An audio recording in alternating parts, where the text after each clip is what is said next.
다니엘서 5장 1절부터 8절까지의 말씀 제가 봉독해 올리겠습니다. 벨사살 왕이 그의 귀족 1000명을 위하여 큰 잔치를 베풀고 그 1000명 앞에서 술을 마시니라. 벨사살이 술을 마실 때에 명하여 그의 부친 느부갓네살이 예루살렘 성전에서 탈취하여 온 금, 은 그릇을 가져오라고 명하였으니 이는 왕과 귀족들과 왕후들과 후궁들이 다 그것으로 마시려 함이었더라. 이에 예루살렘 하나님의 전 성소 중에서 탈취하여 온 금그릇을 가져오매 왕이 그 귀족들과 왕후들과 후궁들과 더불어 그것으로 마시더라. 그들이 술을 마시고는 그 금, 은, 구리, 쇠, 나무, 돌로 만든 신들을 찬양하리라. 그때 사람의 손가락들이 나타나서 왕궁 촛대 맞은편 석회벽에 글자를 쓰는데 왕이 그 글자 쓰는 손가락을 본지라. 이에 왕의 즐기던 얼굴빛이 변하고 그 생각이 번민하여 널쩍다리 마디가 녹는 듯하고 그의 무릎이 서로 부딪힌지라. 왕이 크게 소리질러 술객과 갈대아 술사와 점쟁이를 불러오게 하고 바벨론의 지혜자들에게 말하되 누구를 막론하고 이 글자를 읽고 그 해석을 내게 보이면 자주색 옷을 입히고 금사슬을 그의 목에 걸어주리니 그를 나라의 셋째 통치자로 삼으리라 하니라. 그때 왕의 지혜자가 다 들어왔으나 능히 그 글자를 읽지 못하며 그 해석을 왕께 알려주지 못하는지라. 아멘. 오늘도 살아계신 하나님 앞에 기쁨과 감사로 예배하며 나아가시는 저와 여러분 되시기를 주님의 이름으로 축원합니다. 다니엘의 꿈의 해석을 듣고도 바벨론의 영광을 바라보며 이게 내 힘으로 쌓아 올린 거야 라고 그렇게 교만해야 하던 느부갓네살은 하나님께서 그 꿈을 통해서 보여주신 대로 하나님께서 정하신 기한 동안 짐승처럼 살게 되는, 그래서 풀을 뜯으며 그렇게 살게 되었죠. 그리고 하나님께서 정하신 때가 되어서야 온천하 만물을 다스리시고 통치하시는 하나님의 이름을 높여드리고 그리고 그것을 인정하게 될 때에 겨우 원래 자리로 돌아오게 되었습니다. 하나님은 느부갓네살에게 하나님께서 만왕의 왕 되신다는 것, 모든 역사의 주관자 되신다는 것, 그래서 느부갓네살이 그 자리에 있을 수 있었던 이유도 하나님께서 그를 세워 그 자리에 두셨기 때문이라는 것을 알 수 있습니다. 그런데 그 이후에 바벨론에 어떤 일들이 있었는지 그리고 느부갓네살이 어떤 일들을 경험했는지에 대해서는 성경이 기록하고 있지 않기 때문에 우리가 성경을 통해서는 확인할 수 없지만 아마도 역사학자들의 바벨론의 역사를 연구하는 학자들에 의하면 이 일이 있고 나서 얼마 되지 않아서 죽었을 것이다 이렇게 추정합니다. 느부갓네살이 죽고 나서 바벨론은 정치적 혼란을 겪게 됩니다. 느부갓네살이 죽고 그 아들 에일무로닥이라는 사람이 왕이 되는데 이 사람은 성경학자들에 의하면 이때 다니엘의 나이가 60세 정도 되었을 거라고 해요. 그러니까 느부갓네살이 죽고 그 아들 에일무로닥이 왕이 된 때가요. 그러니까 이제 왕이 바뀌었으니까 또 느부갓네살의 치세에 다니엘이 어떤 주요 요직에 있던 사람 아닙니까? 그러니까 통치자가 바뀌면서 다니엘도 정치 일선에서 물러나게 되었을 것이라고 추정합니다. 그도 그럴 법한 것이 다니엘이 만약에 총리로 계속 있었다면 그 이후에 일어나는 정치적 혼란은 어쩌면 일어나지 않았을 수도 있거든요. 어쨌든 그럼에도 불구하고 어쨌든 다니엘은 그때 이제 이때 자기의 자리에서 물러나서 아마 노후를 살고 있었겠죠. 그리고 이제 느부갓네살에 이어서 왕이 된 에일무로닥은 그의 여동생의 남편, 그러니까 메부한테 죽습니다. 1년도 안 돼서. 그 사람이 네리글리살이라는 사람인데, 그래서 자기 처남이죠. 처남을 죽이고 왕위에 오른 네리글리살은 4년 뒤에 죽고 그 아들인 라바시 마루둑이라는 사람이, 이름 어렵죠? 이름은 중요한 게 아니니까. 하지만 어쨌든 라바시 마루둑이라는 사람이 왕위에 오르는데 그 사람도 1년도 채 되지 않아서 느부갓네살의 사위, 느부갓네살 딸의 남편이죠. 그 사람인 나보니누스에 의해서 죽고 나보니누스가 왕이 됩니다. 그리고 이 사람이 이제 바벨론의 마지막 왕으로 기록되어 있는데 이 사람이 7년을 통치하다가 자기 아들인 벨사살이라는 사람에게 섭정을 합니다. 그러니까 왕위는 물려주지 않고 왕의 모든 역할을, 그러니까 요즘으로 말하면 권한대행 같은 거죠. 왕의 모든 역할을 하게 하고 자기는 국경에 있는 도시에 가서 이렇게 살았다고 합니다.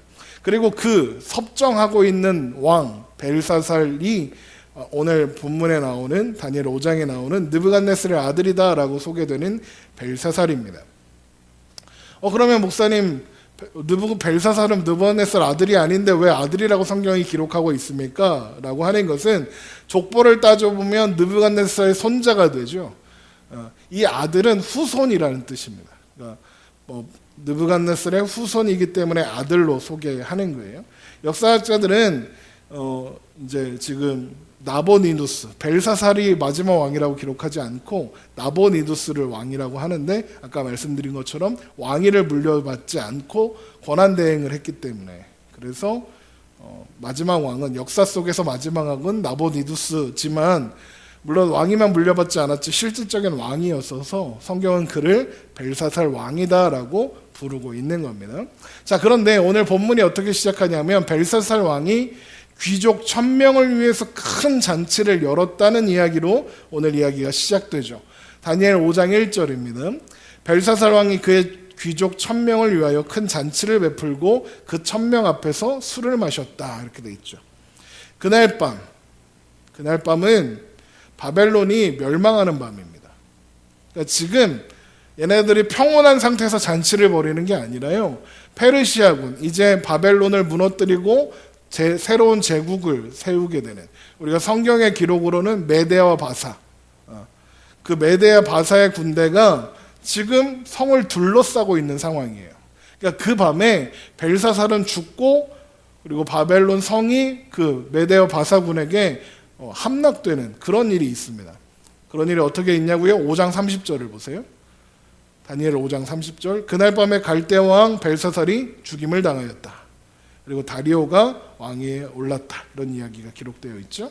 그러니까 지금 벨사살이 귀족들과 잔치를 벌이고 있는 이때는 페르시아의 군대가, 메데와 바사의 군대가 바벨론 성을 포위하고 있는 거예요. 전쟁 중인 거예요.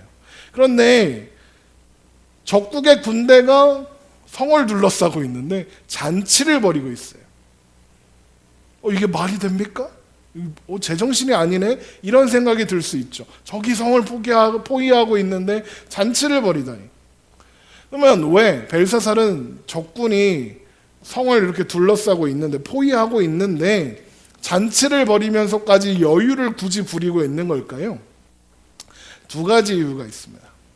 첫 번째 이유는 바벨론 성이 워낙 단단한 성이었어요.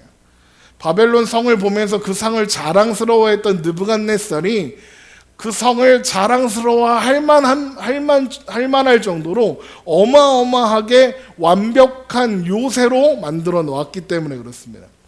그래서 이게 이제 그 바벨론 성의 그림인데, 영상으로 보시는 분들도 잘 보이실까 모르겠네요.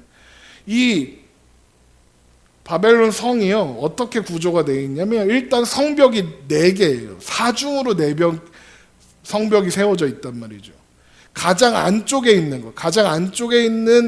그 성의 성벽의 두께가 7m예요. 그리고 그 다음 성벽은 4m인데, 그리고 나중에 폭이 8m짜리 성벽 2개를 밖에 더 세워요. 근데 8m가 어느 정도냐 이렇게 느낌이 안 올 텐데, 우리 교회 앞에 있는 4차선 있잖아요. 그게 10m예요. 그러니까 이 앞에 있는 4차선만한 성벽이 있다고 생각하시면 돼요. 그러니까 역사 기록에 의하면 그 성벽 위로 마차 2대가, 전차 2대가, 마을 4마리가 끄는 전차 2대가 같이 달릴 수 있었대요. 그러니까 어마어마하게 두꺼운 거죠. 거기다가 모든 성벽에는 방어탑이 촘촘히 박혀 있어서 적이 공격해오면 방어가 가능했고, 그리고 그 성벽의 높이가 90m. 90m면요 밑에서 봐도 안 보여요. 그리고 이 성벽의 둘레가 이제 역사학자들에 따라서 어떤 역사학자는 뭐 100km가 넘었다 이러는 사람도 있는데 가장 작게 추정하는 사람이 26km 정도 됐을 거라고 추정을 해요. 근데 그게 아니에요. 근데 여기 보면 성 가운데로 강이 하나 흐르죠. 저 강이 유프라테스 강이에요. 유프라테스 강이 도시를 관통해요. 그런데 보세요. 성을 지킬 때 제일 어려운 게 뭔지 아세요? 물이 떨어지면 어려워요. 먹을 게 떨어지면 어렵단 말이에요. 성을 지키려고 할 때. 그런데 저 강이 성 한가운데로 지나고 있어서 물이 떨어질 리가 없고, 그리고 또 먹을 것이 떨어질 리가 없는 거예요. 게다가 저 물을 끌어다가 이런 성 주위로 이렇게 강 같은 게 있잖아요. 성 주위로. 이게 뭐냐면 해자라는 건데, 이게 이제 성벽을 공격하려고 할 때 성 앞에다 이렇게 구덩이를 파놓은 걸 해자라고 해요. 근데 저 해자가 폭이 100m, 깊이가 3m. 그러니까 이게 말이 해자지. 저게 해자겠어요? 저 강이지 100m짜리인데. 그러니까 강이 성벽을 다 둘러싸고 있는 거야. 그러니까 아무리 대단한 군대가 와도 해자를 가로지르는 다리를 올려버리면 공략할 방법이 없네요. 활을 쏘도 100m가 어떻게 날아가냐고. 뭐 대포가 있고 막 이런 시대가 아니잖아요. 그러니까 성벽을 무너뜨릴 방법이 없는 거죠. 그러니까 성벽 가까이 가야 공격을 할 텐데 강이 100m짜리가 성벽 앞에 있으니 그걸 어떻게 가냐. 갈 수가 없는 거죠. 요즘처럼 폭격기 있으면 폭격해버릴 텐데 그게 안 되는 거죠. 그러니까 바벨론 성은 공략할 방법이 없는 난공불락의 요새였던 거죠. 그러니까 벨사살 왕은 그걸 아는 거예요. 이 성은 쉽게 깨트릴 수 없다. 이 성을 누가 감히 점령할 수 있냐라고 생각하는 거예요. 성벽은 튼튼하고 식량과 물도 충분하니까 성은 함락될 리가 없죠. 자, 그런데 두 번째 이유가 이거예요. 그러면 이 성이 함락되려면, 이 성이 무너지려면 어떻게 해야 될까요? 누가 안에서 문을 열어주면 돼요. 그렇죠? 내부에 반란이 일어나면 성이 무너질 수 있어요. 그런데 내부에서 반란을 누가 일으킬까요? 평범한 사람들이 일으킬까요? 아니에요. 귀족들이나 왕족들이 일으켜요. 왜냐? 그 성문이 일반 사람들이 열고 싶다고 여는 게 아니라 그 성문을 열거나 그러려면 군대가 있어야 해요. 그러면 당신은 이게 귀족들이 자기 군대를 조금씩 다 사병들이 이끌고 있단 말이죠. 그러니까 최소한 귀족은 되어야 반란을 일으켜서 성문을 열고 적국을 들어오게 할 수 있는 거예요. 그러니까 이 귀족들이나 왕족들 중에 적하고 내통하는 사람이 생겨버리면 아무리 대단한 요새도 그 요새를 지킬 수가 없을 거예요. 그래서 그 와중에 벨사살 왕은 1000명의 귀족들, 그러니까 바벨론의 모든 귀족들을 다 불러 모은 거예요. 불러 모아서 이제 그러는 거죠. 잔치를 벌이면서 바벨론이 이렇게 건재해, 적군이 이렇게 둘러싸고 있어도 난 잔치를 벌일 정도로 여유가 있어. 이걸 보여주려는 거예요. 그렇게 해서 뭐 하려고? 반란 일으키지 마. 니네 반란 일으켜봐도 재미없어. 과시하는 거죠. 항복할 마음을 품거나 적과 내통할 마음을 품는 사람이 없게 하려는 의도도 있었던 거예요. 그러니까 성이 강하고 크고 강하니까 그걸 믿고 귀족들한테 그렇게 할 수 있었던 거죠. 그러니까 지금 벨사살이 의지하는 바벨론 성 때문에 느부갓네살이 그거 내가 업적이야 이러면서 교만을 하다가 어떻게 됐어요? 짐승처럼 되어서 풀 뜯어 먹으면서 살았잖아요. 그러니까 그 성이 아무리 대단해도 하나님께서 말씀하시는 게 뭡니까? 모든 역사는 하나님의 주권 아래 있다. 이것을 느부갓네살이 교만 떨다가 처절하게 배워야 했잖아요. 그래서 어떻게 합니까? 변하지 못할, 왕의 조서는 변하게 못해요. 누가 수정 못한단 말이죠. 그런데 조서를 내려서 온 백성들에게 이걸 기억해라. 하나님을 기억해라. 하나님께서 온 땅의 주관자시다.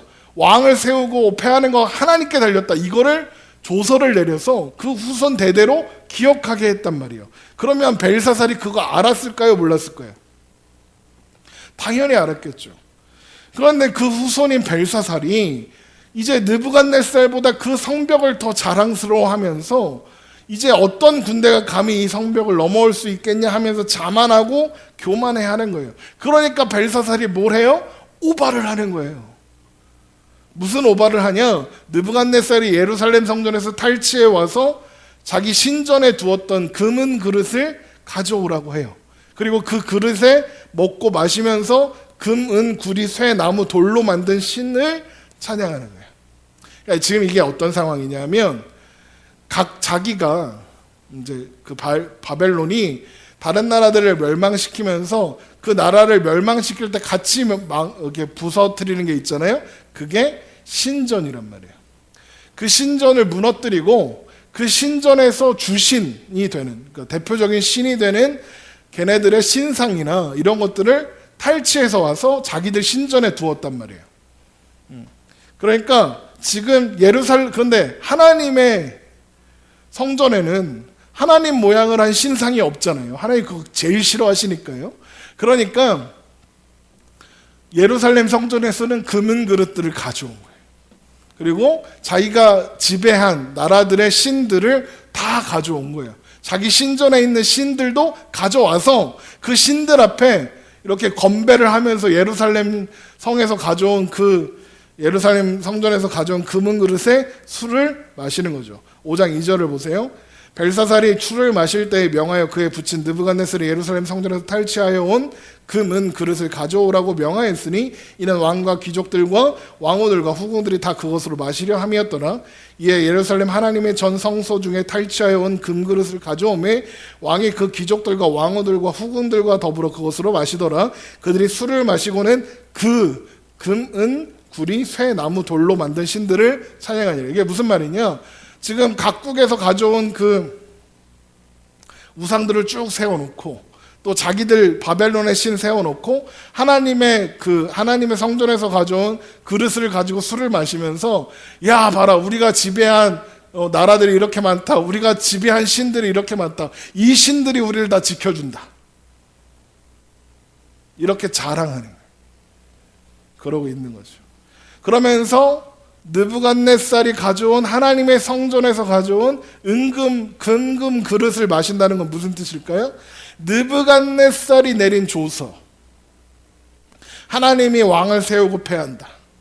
하나님이 역사의 주관자 되시며 온 땅의 통치자 되신다. 하나님은 뜻하신 분을 반드시 이루시는 분이다. 그 조서를, 그리고 그 조서에 따르면 느부갓네살 때부터 내려오는 이야기가 기록되어 있잖아요. 느부갓네살 꿈에 바벨론이 멸망하고 다른 제국이 들어설 거다. 은으로 된 제국이 세워질 거다. 금머리인 바벨론은 무너지고. 그런데 그렇게 예언한 신이 누구예요?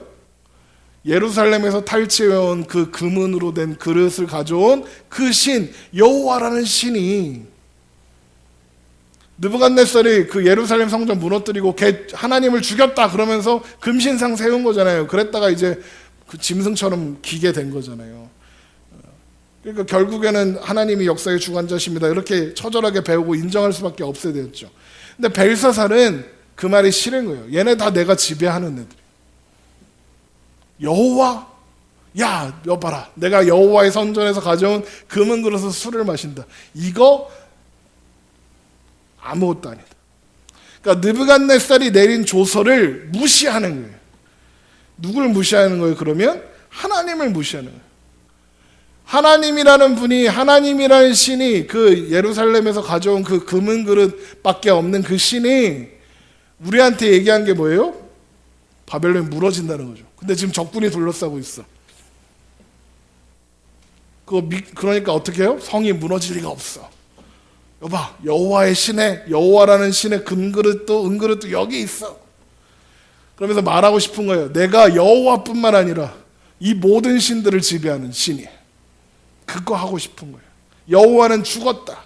여호와는 나한테 졌다. 여호와는 내 발밑에 있다. 이게 하고 싶은 거예요. 그런데 하나님은 하나님이시잖아요. 금은 걔네들은 그냥 아무것도 아니잖아요. 그러니까 얘는 지금 이 신들이 우리를 좌지우지할 수 없다. 여호와라는 신도 아무것도 아니다. 이 이야기를 하고 싶었던 거예요. 그런데 그때 갑자기 몸 없는 사람의 손만 딱 나타나갖고 석회벽에 글자를 쓰기 시작합니다. 5장 5절입니다. 그때 사람의 손가락들이 나타나서 왕궁 촉대 맞은편 석회벽에 글자를 쓰는데 왕이 그 글자 쓰는 손가락을 본지라. 이 렘브란트라는 사람이 그린 벨사살의 연애라는 그런 거예요. 그러니까 아무도 없는데 허공에 손이 나타나갖고 글씨를 쓰는 거예요. 이게 생각해보면 공포영화예요. 생각해보세요. 지금 교회에서 우리가 집에서 각각 예배를 드리는데 갑자기 아무것도 없는데 손만 하나 뽕 나와가지고 벽에다 막 글씨를 쓴다고 생각해봐요. 이건 공포영화지. 그러니까 벨사살이 어떻게 돼요? 크게 두려워하며 떨어요. 5장 6절 보세요. 이에 왕이 즐기던 얼굴빛이 변하고 그 생각이 번민하여 넓적나리가 녹은 듯하고 그의 무릎이 서로 부딪힌지라. 무릎이 왜 부딪혀요? 덜덜덜덜 떠는 거예요. 야 이거 무슨 일이야 이러면서 떠는 거죠. 그러니까 무릎이 떨려갖고 무릎이 부딪히고 있는 거예요. 그러니까 어떻게 합니까? 바벨론의 지혜자들을 불러서 이거를 읽고 해석하라 합니다. 5장 7절입니다. 왕이 크게 소리질러 술객과 갈대아 술사와 점쟁이를 불러오게 하고 바벨론의 지혜자들에게 말하되 누구를 막론하고 이 글자를 읽고 그 해석을 내게 보이면 자주색 옷을 입히고 금사슬 그의 목에 걸어 주리니 그를 나라의 셋째 통치자로 삼으리라. 그 글자를 읽고 해석하는 사람을 나라의 셋째 통치자로 삼겠대요. 왜 셋째 통치자죠? 아까 나보디누스, 그러니까 벨사살의 아버지가 왕이니까 첫째 통치자. 그 다음에 섭정인 벨사살이 둘째 통치자. 그 다음. 그러니까 그 다음 가는 지위를 주겠다는 거죠. 그런데 아무도 해석하지를 못해요. 벨사살 왕도 모르고 뭐 아무도 해석 못하니까 어떻게 해요? 다 두려움에 빠지게 됩니다. 5장 8절입니다. 그때 왕의 지혜자가 다 들어왔으나 능히 그 글자를 읽지 못하며 그 해석을 왕께 알려주지 못하는지라. 그러므로 벨사살 왕이 크게 번민하여 그의 얼굴빛이 변하였고 귀족들도 다 놀라니라. 여기에 보세요. 왕의 지혜자들이 다 들어왔다 그랬잖아요. 그러니까 바벨론은 왕의 지혜자 그룹이 없었던 거예요. 다니엘은. 왜요? 느부갓네살 죽고 은퇴했으니까 당연히 없는 거죠. 그러니까 없었던 거예요. 그때 왕비가 등장합니다. 5장 10절입니다. 다니엘 5장 10절. 왕비가 왕과 그 귀족들의 말로 말미암아 잔치하는 궁에 들어왔더니, 보세요. 여기 보면 왕비가 왕과 귀족들이 막 이렇게 무서워하고 두려워하고 있다고 하니까 들어온 거예요. 밖에서. 그러니까 그 자리에 있던 사람이 아닌 거예요.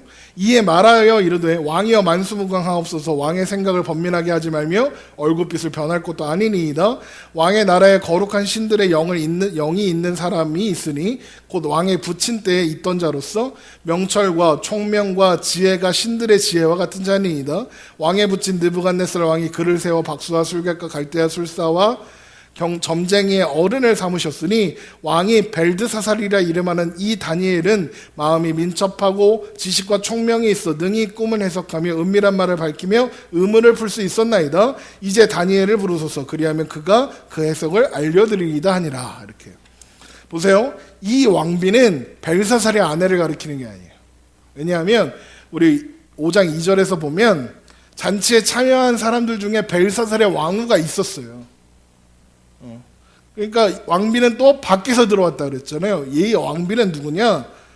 그리고 실제로 바벨론의 왕은 누구예요? 나보니누스, 그러니까 벨사살의 아버지잖아요. 왕비는 누구예요? 벨사살의 엄마인 거죠. 그러면 느부갓네살한테는 뭐가 되죠? 느부갓네살의 딸이 되는 거죠. 그러니까 왕비가 기억하고 있는 거예요. 뭘? 아버지 느부갓네살이 다니엘에게 바벨론의 모든 것을 물었던 것을 기억하고 있는 거죠. 다니엘이 아버지가 꾼 꿈 아무도 해석 못할 때 다니엘만 해석했다는 걸 누가 기억하고 있어요? 벨사살의 엄마가 기억하고 있는 거죠. 그러니까 벨사살이 다니엘을 왜 모를까요? 은퇴했으니까요. 20년 전에. 이게 느부갓네살이 죽고 20년 뒤의 일이에요. 그러니까 은퇴한 지 20년이 됐으니까 우리 20년 전에 은퇴한 국무철이 누군지 알아요? 모르잖아요. 그런 거예요. 그러니까 이제 어떻게 합니까? 엄마가 알려줬으니까. 야, 다니엘 불러. 다니엘 불러서. 그래서 집에서 쉬고 있었든지 자고 있었는지 모르겠지만 어쨌든 다니엘을 불러옵니다. 그리고 석겨벽에 쓴 글자의 의미를 묻죠. 다니엘 5장 13절입니다.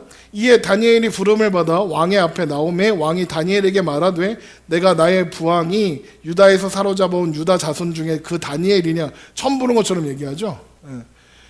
내가 내게 대하여 들은즉 내 안에 신들의 영이 있으므로 내가 명철과 총명과 비상한 지혜가 있다 하도다. 지금 여러 지혜자와 술객을 내 앞에 불러다가 그들에게 이 글을 읽고 그 해석을 내게 알게 하라 하였으나 그들이 다 그 해석을 내게 보이지 못하였느니라. 내가 내게 대하여 들은즉 너는 해석을 잘하고 의문을 푼다 하도다. 그런즉 이제 내가 이 글을 읽고 그 해석을 내게 알려주면 내가 자수색 옷을 입히고 금사슬을 내 목에 걸어주어 너를 나라의 셋째 통치자로 삼으리라. 벨사살 앞에 불려온 다니엘은 이미 80세가 넘은 노인이에요. 게다가 다니엘은 아마 그 글씨를 보자마자 무슨 뜻인지 알고 있었을 거예요. 아니, 이미 여기 오기 전부터 알고 있었을지도 몰라요. 왜냐하면 그는 이 모든 역사를 보았으니까요. 그러니까 다니엘이 그러는 거죠. 셋째 통치자는 됐어요. 그래도 알려줄게요. 그러면서 글씨를 알려줘요. 이미 다니엘 그 밤에 바벨론이 무너질 걸 다니엘이 알고 있었던 것 같아요. 필요 없는 거죠. 게다가 나이가 지금 80이 넘었는데 셋째 통치가 웬 말이에요. 뭔 필요해. 게다가 모든 역사는 누구 가운데 있습니까? 하나님의 주권 가운데 있는데 셋째 통치자가 무슨 소용이에요. 필요 없지. 자, 벨사살 앞에 선 다니엘이 제일 먼저 무슨 얘기를 하냐. 야, 이게 무슨 뜻이야? 라고 묻는데 딴소리를 먼저 해요. 뭐라고 하냐? 느부갓네살의 이야기를 들려줍니다. 5장 17절 다니엘이 왕에게 대답하여 이르되 왕의 예물은 왕이 친히 가지시며 왕의 상급은 다른 사람에게 주옵소서. 그럴지라도 내가 왕을 위하여 이 글을 읽으며 그 해석을 아뢰리이다. 왕이여 지극히 높으신 하나님이 왕에 붙인 느부갓네살에게 나라와 큰 권세와 영광과 위엄을 주셨고 그에게 큰 권세를 주셨으므로 백성들과 나라들과 언어가 다 다른 모든 사람들이 그의 앞에서 떨며 두려워하였으며 그는 임의로 죽이며 임의로 살리며 임의로 높이며 임의로 낮추었더니 그가 마음이 높아지며 뜻이 완악하여 교만을 행하므로 그의 왕위가 폐한받으며 그의 영광을 빼앗기고 사람 중에 쫓겨나서 그의 마음이 들짐승의 마음과 같았고 또 들나귀와 함께 살며 또 소처럼 풀을 먹으며 그의 몸이 하늘 이슬에 젖었으며 지극히 높으신 하나님이 사람 나라를 다스리며 자기의 뜻대로 누구든지 그 자리에 세우시는 줄을 알기에 이르렀나이다. 이 정리하면 이런 거예요. 하나님께서 느부갓네살 왕에게 큰 권세를 주셔서 제국의 왕이 되게 하셔서 막대한 힘을 주셨는데 그가 교만하게 행하고 하나님을 대적하니까 하나님이 그의 왕위를 빼앗고 들짐승처럼 살게 하셨다. 그 후에야 느부갓네살이 하나님의 왕되심을 알고 고백하게 되었다. 하나님께서 왕을 세우시는 건 하나님의 주권에 달려있다는 걸 느부갓네살이 배웠다. 그 이야기를 하는 거죠. 이건 벨사살도 알고 있었던 사건이에요. 그런데 느부갓네살이 내린 조서에 써여 있었잖아요. 지난 시간에 살펴본 것처럼. 그런데 벨사살이 그걸 알면서도 하나님의 성전에서 가져온 그릇에 음식을 담아 먹으며 하나님을 모욕했잖아요. 내가 이 신들을 다 지배하고 이 신들이 다 우리 편인데 뭔 상관이냐 이렇게 했잖아요. 다니엘이 느부갓네살의 이야기를 먼저 꺼내는 건 하나님 앞에 무례하게 행하고 있었던 벨사살을 책망하는 거예요. 지적하는 거예요. 그래서 이렇게 이어지죠. 5장 22절 벨사살이여 왕은 그의 아들이 되어서 이것을 다 알고도 다 알죠. 아직도 마음을 낮추지 아니하고 도리어 자신을 하늘의 주제보다 높으며 그의 성전 그릇을 왕 앞으로 가져다가 왕과 귀족들과 왕후들과 후궁들이 다 그것으로 술을 마시고 왕이 또 보지도 듣지도 알지도 못하는 금은 구리 새와 나무 돌로 만든 신상들을 찬양하고 도리어 왕의 호흡을 주장하시고 왕의 모든 길을 작정하시는 하나님께는 영광을 돌리지 아니한지라. 이러므로 그의 앞에서 이 손가락이 나와서 이 글을 기록하였느니라. 그러니까 벨사살이 잘못했지. 하나님한테 개긴 거 아니야. 쉽게 말하면. 자, 그리고 이제 사람의 손이 나와서 석회벽에 쓴 글씨를 읽어줍니다. 기록된 글자는 이것이니 곧 메네메네 데겔 우바르시니라 이렇게 합니다. 여기 그림에 보면 잘 안 보이실 텐데 글씨가 써 있어요. 그게 어떤 글씨냐면 이런 글씨예요. 맨 위에 거예요. 맨 위에 거. 이거를 왜 아무도 해석을 못하느냐? 이게 히브리어거든요. 구약 성경 써져 있는 히브리어인데 지금은 요 맨 밑에 있는 것처럼 띄어쓰기도 돼 있고 모음도 붙어 있어서 보면 읽을 수 있어요. 예? 맨에 여기 이쪽 붙어 있는 거예요. 요 끝에부터 맨 밑 이쪽부터 왼쪽부터 읽는 거예요. 왼쪽부터 메네 데겔 우바르신 이렇게 읽을 수 있고요. 그런데 처음에는 고대 히브리어는 모음도 없고 띄어쓰기도 안 돼 있어요. 그러니까 저게 저렇게 써 있으니 저걸 어떻게 읽냐고. 아무도 못 읽는 거예요. 바벨론에 이걸 읽을 사람이 없는 거예요. 왼쪽부터 오른쪽으로 우리가 왼쪽부터 오른쪽으로 읽잖아요. 근데 오른쪽부터 읽어야 된단 말이에요. 히브리어는. 그러니까 저거를 읽을 수 있는 사람이 없어요. 그런데 이 석회벽에 이런 글씨가 쓰여져 있고 이 글씨는 메네 데겔 우바르시나 읽는다라고 다니엘이 알려주죠. 여기서 메네는 계산하다 이런 뜻이에요. 메네 그러면 계산하고 계산한다. 꼼꼼히 따져보겠다 이런 뜻이고 데겔은 저울로 달아본다 이런 뜻이고 우바르시는 나눈다라는 뜻이에요. 다니엘은 메네 데겔 우바르시는 하나님께서 바벨론을 그리고 벨사사를 따져보니 계산해보니 이제 그때가 다 되었고 데겔 저울로 재보니 무게가 부족하더라. 그러니 이제 우바르신 하겠다. 그러니까 얘 다 달아서 갖다 버려야겠다. 우바르신 나누어서 버려야겠다. 나누어서 누구한테 줘? 메다와 바사에게 우바르신 하겠다. 메대와 바사는 연합국이에요. 두 나라 넘겨주겠다. 이런 뜻이라고 알려줍니다. 다니엘 5장 26절 그 글을 해석하건대 메네는 하나님이 이미 왕의 나라의 시대를 세워서 계산해서 그것을 끝나게 하셨다 하며 데겔은 왕을 저울에 달아보니 부족함이 보였다 하며 그러니까 이미 다 달았다. 없다. 28절 베레스 이게 우바르신을 이제 단수로 바꾼 거예요. 왕의 나라가 나뉘어서 메대와 바사 사람에게 준바되었다 하미니이다 하니. 그러니까 지금 다니엘이 뭘 얘기하는 거예요? 바벨론이 망할 거다 이야기하는 거죠. 그런데 이 말을 듣고 있던 벨사살 왕이 반응하는 게 되게 웃겨요. 이상해요. 왜냐하면 나라가 망할 거예요. 그렇게 얘기하는데 5장 초반에서의 벨사살 같았으면 다니엘한테 화를 내면서 내가 너 죽여버릴 거야 할 것 같은데 오히려 다니엘에게는 그런 말 하나도 안 하고 상을 내려요. 셋째 통치자로 삼아요. 29절 보세요. 이에 벨사살이 명하여 그들이 다니엘에게 자주옷을 입히게 하며 금사슬을 그의 목에 걸어주고 그를 위하여 조서를 내려 나라의 셋째 통치자로 삼으니라. 벨사살이 왜 이러는 걸까요? 벨사살이 왜 이럴까요? 왜 이러느냐? 사람의 손이 나타나서 글자를 쓰는 걸 봤거든요. 무서워서 덜덜덜 떨었거든요. 그런데 다니엘이 오더니 그 글자가 하나님이 쓰신 거라고 하고 그리고는 그 글자를 해석해 버렸어요. 지금 벨사살은 누가 무서울까요? 다니엘이 무섭겠죠. 또 누가 무서울까요? 다니엘이 하나님이 두렵겠죠. 그래서 벨사살이 선택한 방법이 뭐냐? 다니엘한테 잘 보이기로 한 거예요. 다니엘한테 잘 보여서 걔를 셋째 통치자로 삼아주면 다니엘이 하나님이 봐주지 않을까? 이런 생각을 하는 거죠. 사실 벨사살이요 어떻게 해야 될까요? 다니엘이 딱 하나님의 선포를 할 때 최소한 하나님 앞에 엎드려야죠. 하나님의 왕되심을 고백하고 하나님의 국률과 자비를 구해야죠. 느부갓네살처럼요. 다 알고 있는 일이잖아요. 근데 벨사살이 그런 건 안 해요. 그리고 뭐 해요? 다니엘한테 잘 보이려고 하는 것밖에 없는 거예요. 벨사살에게 하나님은 다니엘의 하나님이지 자기 하나님이 아니었으니까요. 제가 지금 코로나 때문에 전도를 거의 되게 오래 쉬고 있는데 제가 아침 전도할 때마다 아침에 버스 정장에서 맨날 만나던 분이 있었어요. 만날 때마다 깍듯이 인사도 해주시고 또 여유가 되면 이런저런 이야기도 나누기도 했었거든요. 그런데 그분이 입버릇처럼 하시던 얘기가 있어요. 그게 뭐냐? 목사님한테 잘하면 목사님의 하나님이 저한테 좀 떡고물이라도 주시지 않을까요? 이 말 하시는 거예요. 그러면서 뭐 바카스도 주시고 뭐 비타민 음료도 주시고 막 그랬단 말이죠. 근데 이 말이 어떻게 들리십니까? 이 말이 목사님들이 제가 어렸을 때 부흥사들이 이런 얘기 되게 많이 했어요. 목회자한테 잘하면 하나님이 복 주신다. 역시 목재자들하고 좋은 관계를 해야 돼.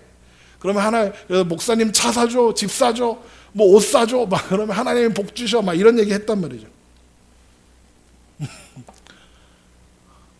그러면 목회자랑 싸울 필요는 없죠. 사이 안 좋을 필요는 없죠. 사이 좋으면 좋죠. 같이 밥도 먹고 막 그럴 수 있는 사이면 좋죠. 근데 목사랑 친하다고 하나님하고 친한 건 아닙니다. 목사의 하나님 아니고요. 나의 하나님이 돼야죠. 목사랑 친해도 목사의 하나님이 나의 하나님이 되지 않으면 아무 소용없어요. 목사님이랑 친해지는 게 하나님이랑 친해지는 게 아니고 목사와 가까워지는 게 하나님과 가까워지는 게 아니니까요. 아무 소용없어요. 목사한테 밥 맨날 사줘도 복 안 받아요. 내가 잘해주겠지. 하나님이 대단한 분인 걸 알고 하나님이 두려워하는 마음이 있어. 그런데 하나님 앞에 나아가지는 않아요. 예수님은 참 좋은 분이죠. 인류의 스승이시죠. 그런데 예수님 안 믿어.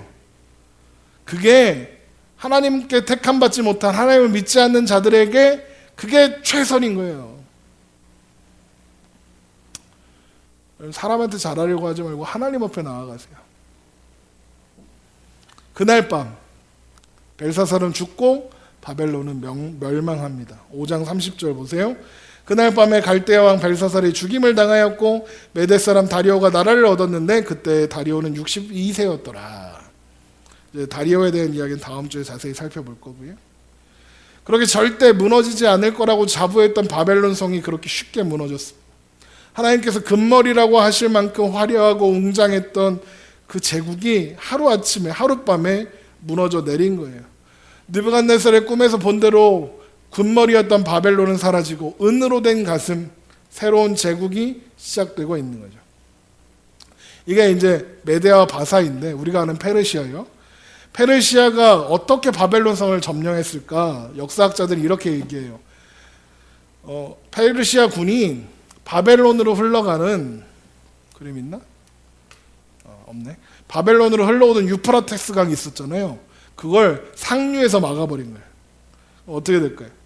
댐을 만든 거예요. 댐을. 유프라테스 강 댐을 만들어서 물이 흐르지 못하게 해버린 거죠. 그랬더니 물이 완전히 차단되지는 않았겠으나 어떻게 됐을까요? 물이 거의 말랐겠죠. 물이 조금 바닥에 발목 정도밖에 안 나오게 됐을 거 아니에요. 그랬더니 어떤 일이 일어났느냐? 그 해자로 물을 끌어들이기 위해서 그 바벨론에 수로들이 많았단 말이에요. 수로들. 근데 물이 사라지니까 그 수로가 밖으로 드러났겠죠. 그러니 수로는 그냥 문이잖아요. 따지면 물 없으면 그게 그냥 사람 다니는 문이지. 그 수로를 따라 군사들이 성으로 들어와 해자의 문을 열고 군대를 들여와서 그래서 이렇게 멸망시켰다 그래요. 그러니까 바벨론이 자랑하던 겹겹의 성벽과 해자의 그 넓은 해자가 아무 소용 없었던 거죠. 그러면 그게 역사학자들의 한계예요. 페르시아가 전략을 잘 써서 이렇게 된 거야. 그게 역사학자들의 생각의 끝이죠. 그러나 우리가 성경을 통해 보는 우리는 어때요? 이 모든 일은 바벨론의 벨사살이 밀어냈거나 페르시아의 군대가 강했기 때문에 그가 전략을 잘 썼기 때문에가 아니에요. 하나님께서 그렇게 하셨기 때문이에요. 느부갓네살이 짐승처럼 바닥을 기어들이고 풀을 뜯으며 배워야 했던 것, 온 세상을 다스리시고 왕을 세우고 패하는 것은 하나님께서 그 모든 나라들을 하나님의 뜻대로 맡기고자 하는 사람에게 맡기시니까요.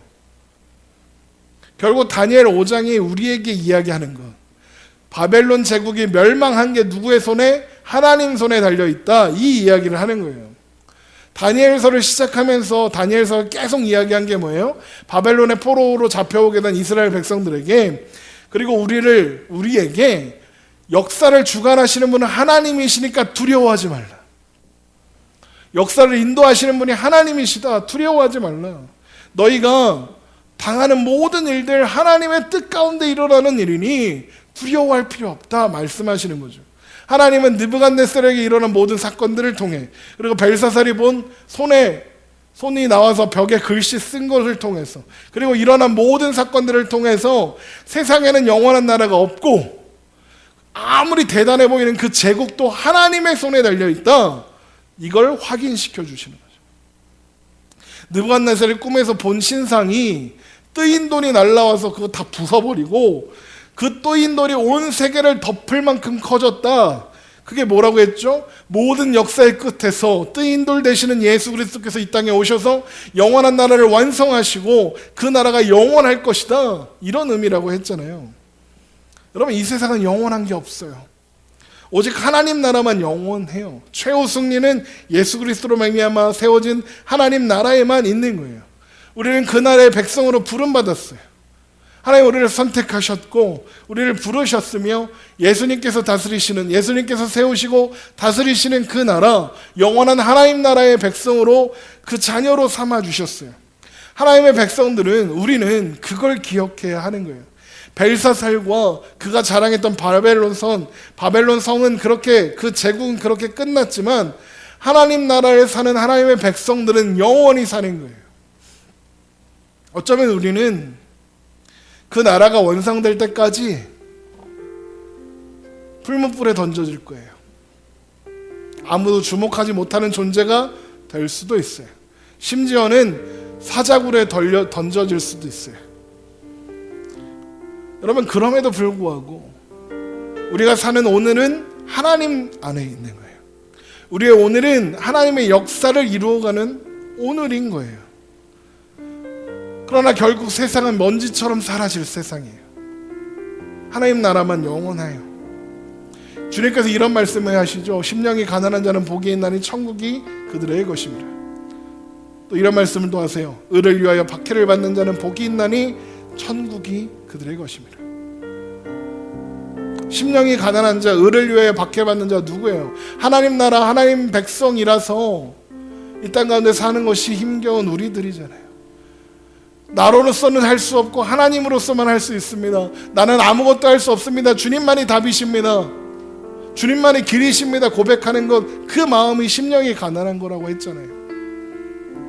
그런데 하나님께서 그런 자들에게 뭘 약속하신다고요? 하나님 나라를 약속하시는 거예요. 여러분, 그래서 우리는 괜찮아요.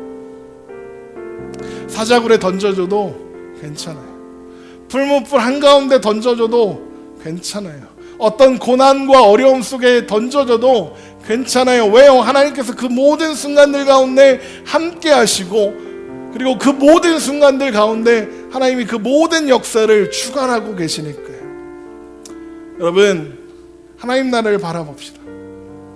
우리를 하나님 나라 백성으로 삼아주시고 우리를 선택하셔서 우리를 영원한 하나님 나라 백성으로 완성해내실 그 하나님 바라봅시다. 그리고 그 하나님 의지합시다. 그리고 오늘을 담대히 살아가는 우리가 되기를 주님의 이름으로 축원합니다. 하나님이 답이십니다. 하나님이 역사의 주관자이십니다. 우리의 모든 오늘들을 책임져 주십니다. 우리 그 하나님 소망하며 믿음으로 사는 여러분 되시기를 주님의 이름으로 축원합니다.